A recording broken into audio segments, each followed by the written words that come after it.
তারেক রহমানের সফর ঘিরে টাঙ্গাইল ও সিরাজগঞ্জে ব্যাপক প্রস্তুতি। মাওলানা ভাসানীর কবর জিয়ারতের পর অংশ নেবেন বেগম খালেদা জিয়ার দোয়া মাহফিলে। সন্ত্রাস বিরোধী অভিযানের আড়ালে রাষ্ট্রীয় আগ্রাসন দিনকে দিন বাড়ছে। বিশ্বের বহু দেশ সন্ত্রাস দমনকে আড়াল দেখিয়ে অন্য দেশের ভূখণ্ডে সামরিক অভিযান চালাচ্ছে। সরকার বিরোধী বিক্ষোভে উত্তাল ইরান। তেহরান সহ বিভিন্ন শহরে বিক্ষোভকারীরা রাস্তায় নেমে সরকারি স্থাপনায় আগুন দিচ্ছে। চলমান এই বিক্ষোভে সর্বোচ্চ ধর্মীয় নেতা আয়াতুল্লাহ আলী খামেনির পদত্যাগের দাবি তুলেছেন বিক্ষোভকারীরা। আইপিএল এর নাম শুনলেই বিরক্ত হন পাকিস্তানি ক্রিকেটাররা। অনেকের মতে আইপিএল এর চেয়ে পাকিস্তান সুপার লিগ পিএসএলই এখন বেশি প্রতিদ্বন্দ্বিতাপূর্ণ ও কঠিন টুর্নামেন্ট, যার মান, প্রতিযোগিতা ও জনপ্রিয়তা দিন দিন বাড়ছে। বিএনপির ভারপ্রাপ্ত চেয়ারম্যান তারেক রহমানের দীর্ঘ নির্বাসিত জীবন অবসানের পর আসছে 11 জানুয়ারি থেকে ঢাকার বাইরে উত্তরবঙ্গের বিভিন্ন জেলায় সফর ঘোষণা করেছে দলটি। আমরা আমাদের সেই প্রত্যাশিত বাংলাদেশ গড়ে তুলব। সফর ও কর্মসূচি শুরু হচ্ছে উপমহাদেশের কিংবদন্তি রাজনীতিবিদ মজলুম জননেতা মাওলানা আব্দুল হামিদ খান ভাসানীর কবর জিয়ারতের মধ্য দিয়ে। টাঙ্গাইলে তারেক রহমানের সফর ঘোষণায় ব্যাপক উচ্ছ্বাসিত দলটির নেতাকর্মীরা। দেশনায়ক তারেক রহমান আগামী দিনে বাংলাদেশের মানুষের ভোটে নির্বাচিত হয়ে প্রধানমন্ত্রী হয়ে সেই মুক্তিগামী মানুষের মুক্তির সনদ হিসেবে সে কাজ করবেন।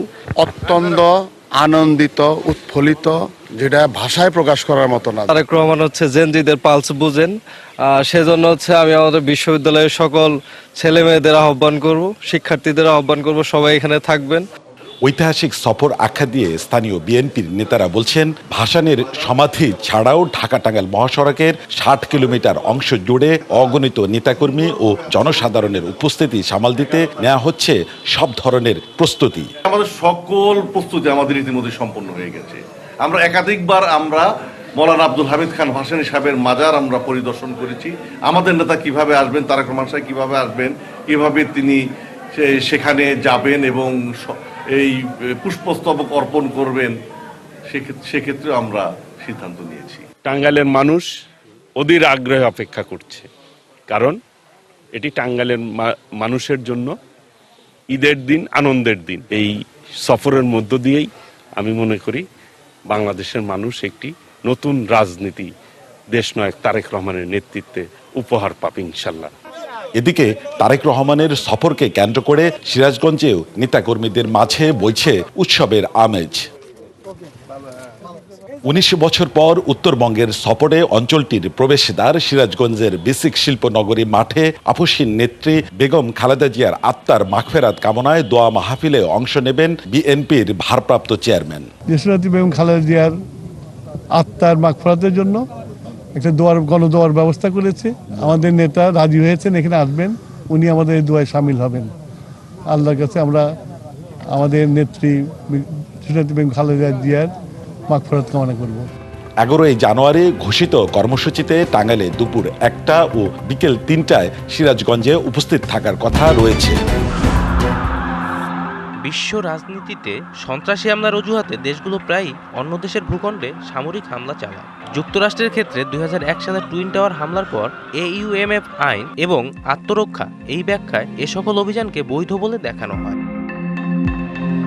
রাশিয়া তাদের ইন্টারন্যাশনাল সিকিউরিটি ডকট্রিন ব্যবহার করে ইউক্রেনে হামলা চালাচ্ছে। ইসরায়েল প্রতিরক্ষামূলক আত্মরক্ষা নীতি ব্যবহার করে গাজা, লেবানন, সিরিয়ায় হামলা চালায়।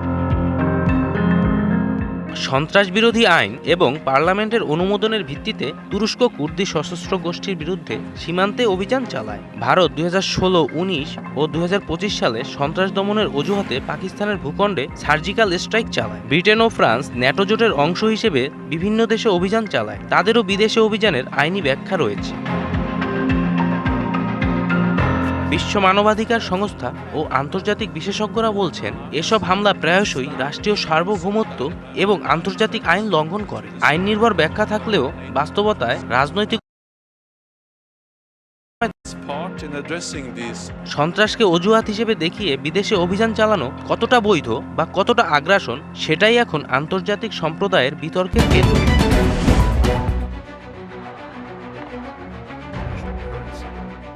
বিশ্ববাজারে ইরানি রিয়ালের ব্যাপক দরপতন, দুর্বল ব্যবস্থাপনা ও কঠোর পশ্চিমা নিষেধাজ্ঞায় অর্থনৈতিক সংকটে পড়ে তেহরান।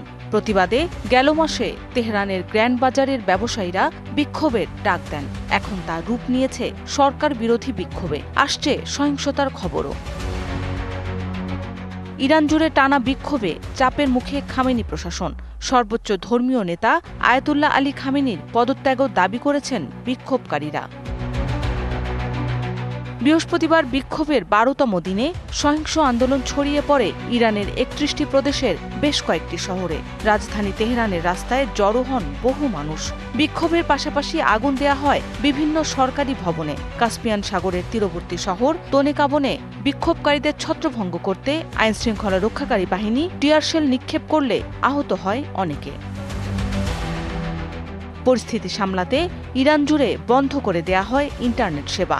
বিক্ষোভ দমনে সর্বোচ্চ সংযম দেখানোর আহ্বান জানিয়েছেন প্রেসিডেন্ট মাসুদ পেজেশকিয়ান।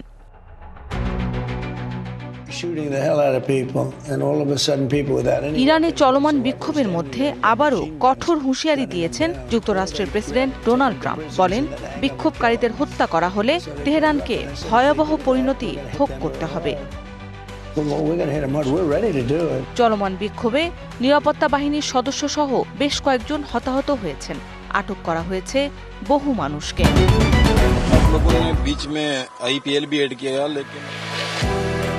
আইপিএলের নাম শুনলেই বিরক্ত হন পাকিস্তানি ক্রিকেটাররা। তাদের যুক্তি, পাকিস্তানের বর্তমান ক্রিকেটারদের মধ্যে কারোরই নেই আইপিএল খেলার অভিজ্ঞতা। দেশটির টি-20 বিশ্বকাপ স্কোয়াড থেকে বাদ পড়া খুশদিল শাহ যুক্তি দিলেন, আইপিএলের চেয়ে পিএসএলই সেরা। আমি আইপিএলে খেলিনি কখনো, জানিও না কেমন টুর্নামেন্ট। আমাদের পিএসএল দেখুন, এখানে 2 শতাধিক স্কোর হয়, প্রতিপক্ষ সেটা টপকেও যায়। এই টুর্নামেন্টের জন্য সব ধরনের সুযোগ সুবিধাই পর্যাপ্ত। দেশে বিদেশে দারুণ জনপ্রিয়। আমি মনে করি আইপিএল এর চেয়ে সবচেয়ে বড় প্রতিদ্বন্দ্বিতামূলক টুর্নামেন্ট এখন পিএসএল। পাকিস্তানের হয়ে 2টা টি-20 বিশ্বকাপ ও একটা চ্যাম্পিয়ন্স ট্রফি খেলা খুশদিল শাহর কাছে নেই আগামী টি-20 বিশ্বকাপের ভবিষ্যৎ সম্পর্কে পরিষ্কার ধারণা। পাকিস্তান ইন্ডিয়া নেই জানা চারা। এমন একটা বিশ্বকাপ হতে যাচ্ছে যেখানে ফাইনাল ম্যাচ কোথায় হবে, ভারতে নাকি শ্রীলঙ্কায়, কেউ জানে না। বাংলাদেশ কোথায় খেলবে জানা নেই। পাকিস্তান খেলবে শ্রীলঙ্কায়। 2 দেশের 2 কন্ডিশনে খেলে কারা সেমিতে যাবে কেউ ধারণা করা মুশকিল। তো ডিপেন্ড করেগি আগর বাংলাদেশ ভি নেই যায়গা। পাকিস্তানি এই অলরাউন্ডার মিস করেন পিএসএল-এ একসময়ের সতীর্থ সাকিব তামিমকে। জানালেন, ছোটবেলায় মাশরাফি বিন মুর্তজার ছিলেন পার ভক্ত। তামিম ভাই আমি সাকিব ভাই, তামিম ভাইয়ের সাথে খেলেছি পেশোয়ার জালমির হয়ে। তাদের চিন্তাধারা, ব্যক্তিত্ব এবং পারফরমেন্স সব সময় ছিল অত্যন্ত উঁচু মানের। মাশরাফি ভাইয়ের অনেক বড় ভক্ত আমি। ছোটবেলায় দেখতাম এই ক্রিকেটারটা মাঠে কিভাবে সতীর্থদের আগলে রাখতেন। হাই লেভেল কে প্লেয়ার হ্যায় और वो अपना स्टैंडर्ड ऊपर रखना चाहते हैं। খুশদিলের কাছে 2017-18 মৌসুমের বিপিএল ছিল সেরা। তার মতে টুর্নামেন্ট হিসাবে বিপিএল এর আরো উন্নতি করার জায়গা আছে অনেক। প্রত্যাশা করেন খুব দ্রুতই আরো উন্নয়ন ঘটবে বাংলাদেশের এই ফ্র্যাঞ্চাইজি লিগের।